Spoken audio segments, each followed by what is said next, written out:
Kita tidak mengenal sosok figur para nabi.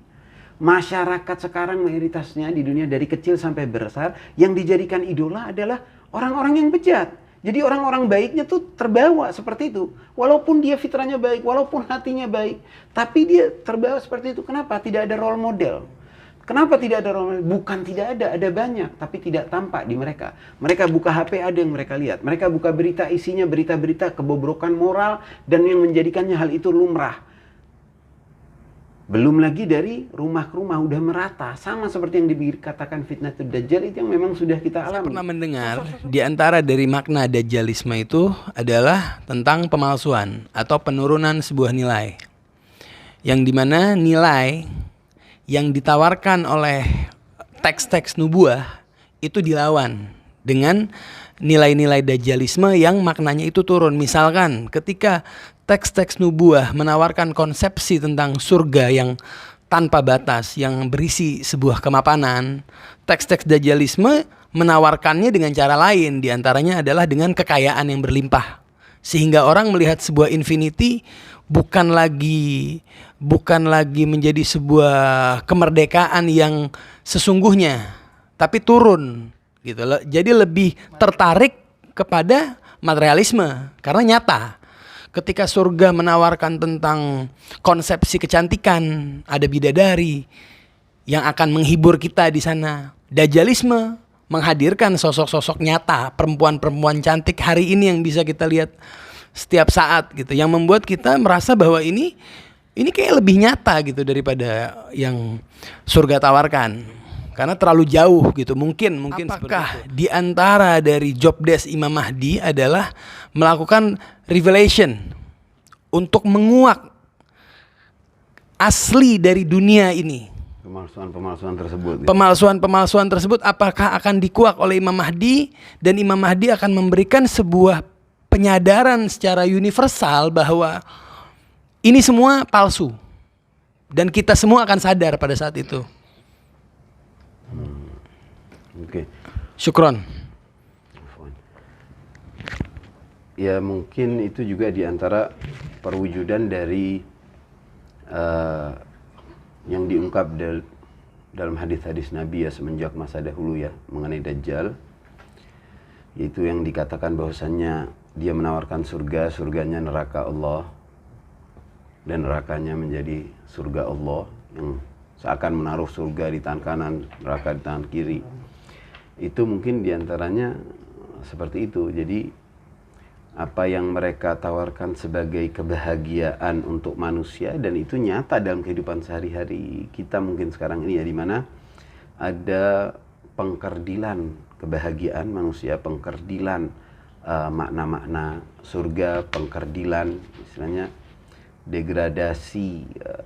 degradasi hal-hal yang menjadi inti kebahagiaan manusia, apa yang dicari oleh manusia, concern, perhatian manusia, dan bahkan soal infinity, soal keabadian itu ya. Jadi mereka tawarkan udah yang ada di hari ini. Ketika ada Mesiah atau Sang Masih, Al-Masih yang asli, dia ciptakan juga Al-Masih atau Mesiah yang palsu, dan itulah Dajjal. Makanya di bagian riwayat juga dikatakan disebut sebagai Mesiah, yakni Mesiah yang palsu, padahal dia bukan Mesiah.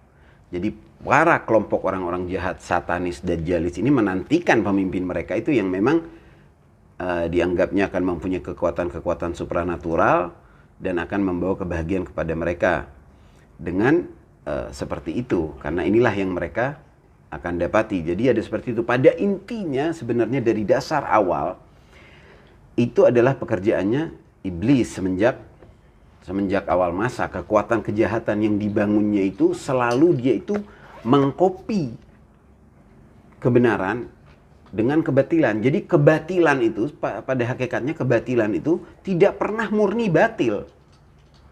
Coba kita lihat ajaran-ajaran kepercayaan atau segala hal yang sesat itu dan lain-lain, tidak ada yang pernah secara pure mengajarkan untuk kejahatan atau untuk tidak. Jadi kebatilan itu pun pada hakikatnya adalah mencampurkan kebenaran dengan kebohongan, dengan kepalsuan, memalsukan yang kebenaran. Jadi surga, mereka memakai surga juga, agama mereka memakai agama dan kepercayaan juga, dan seterusnya. Dan bahkan yang mendominasi saat sekarang ini kehidupan dan gaya hidup manusia yang sudah dikasih mind frame untuk segitu aja. Jadi ketika mereka buka sosial media mereka, yang mereka lihat kebahagiaan adalah, kecantikan itu adalah memamerkan fisik. Itu adalah kecantikan. Yang cool atau yang keren itu adalah yang semakin dia itu membuka, sehingga misalkan kalau dalam ini banyaknya wanita, sehingga wanita dijadikan komoditi ketika agama memuliakan mereka untuk mereka sebaiknya tidak begitu terlihat dan lain-lain, bagaikan buah-buahan, istilahnya buah-buahan yang halus, yang baik itu selalu ada kulitnya dari pisang, jeruk dan semua-semua. Nah, wanita itu sebegitu dimuliakan. Ini tidak, mereka mengumbar sisi itu. Jadi seakan mempercepat surga. Mungkin itu maksudnya tadi ya. Nah, itu tentunya pasti akan terangkat. Nah, dengan teknologi yang terpakai sekarang ini yang mengkerdilkan pemahaman manusia dan menjadikan kebahagiaan itu menjadi kebahagiaan palsu, itu dengan sendirinya akan terangkat dengan penyadaran dan kesadaran manusia. Jadi di masa nanti, kalau sekarang orang berlomba-lomba untuk misalkan kaula muda ya, yang masih gemar untuk mengenal dunia dan dikenal dunia, itu ada dorongan-dorongan untuk hal-hal yang sifatnya seperti itu semua.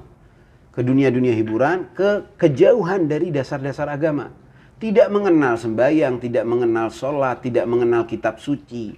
Mereka sudah disibukkan oleh hal-hal yang sifatnya itu pure duniawi, dan frame mereka udah penuh seperti itu. Dan itu mereka Dajjalis, kaum Dajjalis ini betul-betul memasukkan itu di hampir setiap pesan-pesannya. Namakan subliminal messages. Jadi pesan-pesan yang menghantam alam bawah sadar, sehingga manusia itu ya larinya ke situ, mengejarnya urusan duniawi, dan dia mati untuk mengejar urusan duniawi yang akan dia tinggal. Nah, dengan hadirnya kesadaran di masa Imam Mahdi dan teknologi yang ada ini mengungkapkan menjadi kesalehan, kebaikan yang terangkat. Orang nanti akan buru-buru, akan berlomba untuk berbuat baik, akan berlomba untuk membantu sesamanya, akan berlomba untuk belajar ilmu-ilmu. Yang keren nanti itu bukan busana Anda dan bagaimana Anda ini dan bagaimana Anda joget, bagaimana Anda bernyanyi, bagaimana Anda mengajar. Tidak. Tapi yang menjadi keren saat itu adalah bagaimana Anda berkreasi, bagaimana Anda mensejahterakan manusia selain Anda, bagaimana Anda beribadah, bagaimana Anda bertaklim. Jadi seperti itu, di mana nanti di masanya orang yang bodoh itu menjadi orang yang langka, orang yang malu. Kalau sekarang bodoh, pinter, gak menjadi tolok ukur. Tahu ilmu, gak tahu ilmu, gak menjadi tolok ukur. Yang dihormati adalah siapa? Orang tenar.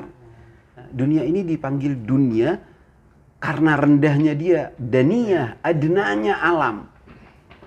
Sementara manusia itu ada dimensi nafsani, dimensi jiwa dan dimensi ruhani. Jiwanya terikat antara dua dimensi yang menariknya, itu dimensi jasmani, fisik yang ada yang istilahnya terpenjara dalam dunia ini, dan dimensi ruhani yang mana sifatnya itu tak terbatas.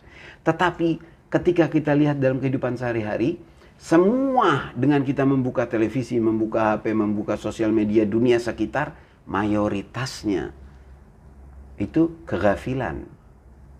Mayoritasnya itu kelalaian. Dan dibantu dengan adanya kaum Dajjalis ini yang terus menciptakan kaum elitnya ya seperti itu aja, dan dipertahankan. Mereka yang lebih menikmati semua, dan mereka yang selalu dijadikan idola dan pujaan. Rohani seakan tidak mendapatkan tempat di masa saat ini. Sehingga orang itu sudah tidak peduli di masa sekarang ini, bukan lagi tolak ukurnya itu mana benar, mana salah, mana yang mulia, mana yang hina. Tolak ukurnya adalah bagaimana dia tampil keren di hadapan dunia. Bagaimana dia mendapatkan keuntungan-keuntungan komersial yang lebih. Bagaimana dia menghadirkan akunya ketimbang memikirkan kita. Dan itu diantaranya yang diangkat terus. Karena keakuan ini hal yang paling awal dilawan oleh agama. Sehingga lahir konsep jihadun nafs, kata Nabi Muhammad. Jihadul akbar, jihad yang terbesar, perjuangan terbesar adalah jihadun nafs. Jihad melawan egoisme, melawan akuisme. Itu jihad yang terbesar perjuangan. Nah, ini dilupakan. Malah jihadnya sekarang banyak mayoritas khususnya anak-anak muda yang terkena benar, terformat dengan segala media yang mengelilingi sekitarnya itu kepada perjuangan untuk akuisme. Setelah akuisme naiknya kemana? Naiknya ke klan. Setelah dia bekerja naiknya ke perusahaan. Setelah dia masuk politik naiknya ke partaian.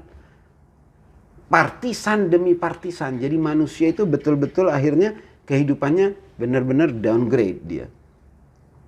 Nah, di masa Imam Mahdi nanti menaikkan manusia. Saya mela'ul Allah adlan wa qistan, dan menyadarkan manusia gimana enaknya kita hidup.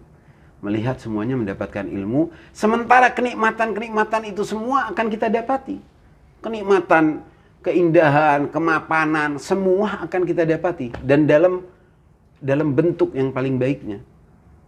Jadi dengan meninggalkan ini semua terbalik, teknologi menjadi bekerja untuk manusia, bukan menjadi lawan manusia, dan manusia masuk ke dalam dunia yang tergiring oleh kemajuan-kemajuan yang dianggapnya kemajuan ini. Tidak, tapi berbalik. Semuanya jadi zalul, menjadi alat yang akan memanusiakan manusia. Nah, jadi kenapa emang disebut Dajjal? Mungkin kalau ada yang antum lihat posting yang sebelumnya, dalam postingan Dajjal antara dongeng dan realita, saya sempat perjelas itu mengenai Dajjal. Dajjal itu adalah kata sifat. Dan semasa ini banyak yang disebutkan Dajjal. Bahkan ada riwayat yang menyebutkan salasuna Dajjalun, 30 Dajjal. Nah, yang paling besarnya adalah fitnah yang di zaman Imam Mahdi. Dan ada sosok representatifnya yang dikatakan Dajjal. Dajjal itu arti sebenarnya adalah penipu, angkuh, pembohong, pemalsu. Itu adalah Dajjal. Karena apa? Dia yang mengaku sebagai penyelamat. Padahal kan bukan, lawannya malah. Makanya akan hadir sosok representatifnya yang kalau dalam riwayat dibilang matanya satu buta, dia melihat dengan satu mata, nanti dia punya kekuatan-kekuatan, diantaranya kemajuan teknologi, ada kendaraannya yang super ajaib sehingga sebagian orang percaya, dan kemudian bisa melakukan hal-hal yang supranatural, baik itu dengan bantuan sihir, bantuan iblisnya yang sengaja ditampakkan. Nah, itu akan terbuka kedoknya dan menjadi lawan oleh Imam Mahdi. Dan yang membunuhnya kalau menurut riwayat adalah Nabi Isa, yaitu siapa? Mesias atau Al-Masih yang asli. Imam Mahdi akan merajam iblis.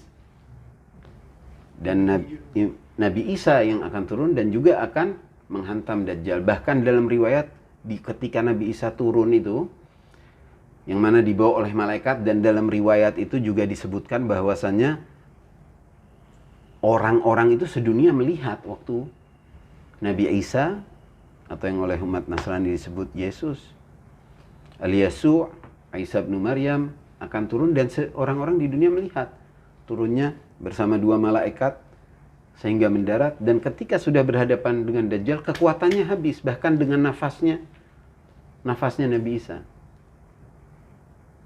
Jadi seketika itu pengaruh-pengaruh kekuatan ataupun kekuatan yang supranatural yang digunakan dengan sihir dan lain-lainnya itu akan sirna, dia menjadi lemah dan dibunuh dan akan mati oleh Nabi Isa.